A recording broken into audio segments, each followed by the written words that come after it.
அன்பு நெஞ்சங்கள், ஆன்மீக அன்பர்கள் அனைவருக்கும் வணக்கம். இயற்கையில் இறைவனது படைப்பில் அவர் தன்னை வெளிப்படுத்தும் இடங்களெல்லாம் தெய்வீக சக்தி அருள் மலர்ந்து உலகம் அனைத்திற்கும் தன்னுடைய பேராற்றலால் அனைத்து விதமான அம்சங்களையும் உள்ளடக்கி தந்து கொண்டிருக்கிறார். அந்த அடிப்படையில் தனது தெய்வீக உருவங்களை சுயம்புவாக, தன்னிச்சையாக, இயற்கையாக வெளிப்படுத்தி காட்டும் இடம்தான் சுயம்பு திருக்கோவில்கள் என்று சொல்லப்படுகிறது.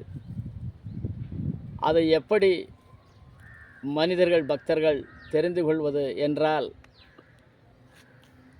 பசு ஒன்று அது தன்னால் சென்று சுயம்பு இயற்கையாக வளர்ந்த தெய்வீக உருவங்களின் இருப்பிடத்திலே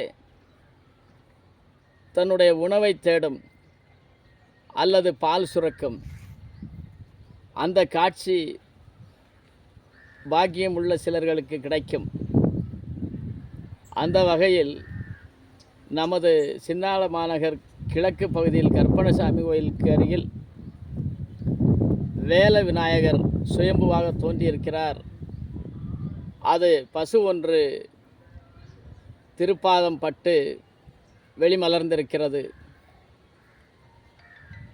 அருள் சக்தி நிறைந்த அந்த வேல விநாயகரின் திருவுருவம் பசு ஒன்றிற்கு அடையாளம் காட்டப்பட்டு வெளி உலகத்திற்கு இயற்கை இறைவன் தெரியப்படுத்திவிட்டார்.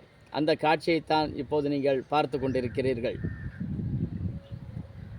இந்த தெய்வீக மூலிகையான வேலமரத்தில் விநாயகரின் திருவுருவம் நமது பார்வையில் பட்டு அது அனைவருக்கும் தெரிய வேண்டும் என்பதற்காக இங்கே நாங்கள் அதனை வரைந்து வெளி உலகத்திற்கு காட்டியிருக்கிறோம். மெய்யன்பர்களும், ஆன்மீக அன்பர்களும், தாய்மார்களும், பக்தர்களும் இந்த காட்சியினையும் இந்த வேல விநாயகரின் திருவுருவம் பொதிந்த வேலமரத்தினையும் வந்து தரிசனம் செய்து தங்களது வாழ்வில் மேன்மை பெற வேண்டும் என்று ஆன்மீக அன்பர்களுக்கும், பெரியவர்களுக்கும், தாய்மார்களுக்கும் அன்பு. ஓம் சிவாய நமக. ஓம் பரம்பொருளே நமக.